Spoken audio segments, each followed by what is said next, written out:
संकल्प शक्ति के बिना सफलता और तरक्की नहीं मिल सकती। बुद्ध ने शिष्य से कहा कि लोहे से ज्यादा शक्तिशाली अग्नि है और अग्नि से ज्यादा जल। शिष्य ने बुद्ध से पूछा कि इन चट्टानों से ज्यादा शक्तिशाली कौन हो सकता है? ये तो बहुत कठोर और अटल हैं। जीवन मंत्र डेस्क। गौतम बुद्ध के जीवन से जुड़ी कई प्रेरक प्रसंग प्रचलित हैं।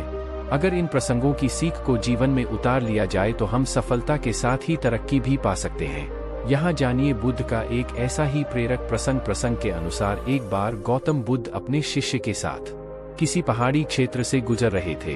रास्ते में शिष्य ने बड़ी बड़ी चट्टानें देखीं। विशाल और मजबूत चट्टानों को देखकर शिष्य ने बुद्ध से पूछा कि क्या इन चट्टानों से भी ज्यादा कोई और शक्तिशाली हो सकता है? बुद्ध ने जवाब देते हुए कहा कि इन चट्टानों से ज्यादा लोहा शक्तिशाली है। लोहे की मार से बड़ी बड़ी चट्टानें टूट सकती हैं। शिष्य बोला कि मतलब लोहा सबसे शक्तिशाली है? बुद्ध ने कहा कि नहीं, लोहे से ज्यादा शक्तिशाली अग्नि है। अग्नि लोहे को तपाकर उसका रूप बदल सकती है। शिष्य फिर बोला कि मतलब अग्नि सर्वशक्तिमान है? बुद्ध ने जवाब दिया कि नहीं, जल अग्नि को ठंडा कर सकता है। ये बात सुनकर शिष्य सोच में पड़ गया। बुद्ध समझ गए कि शिष्य की जिज्ञासा अभी शांत नहीं हुई है।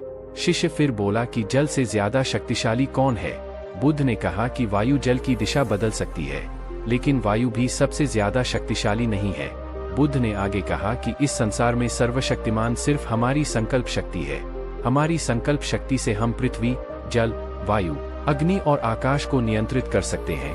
संकल्प शक्ति से ही हमारे अंदर कठोरता, उष्णता, शीतलता को काबू किया जा सकता है।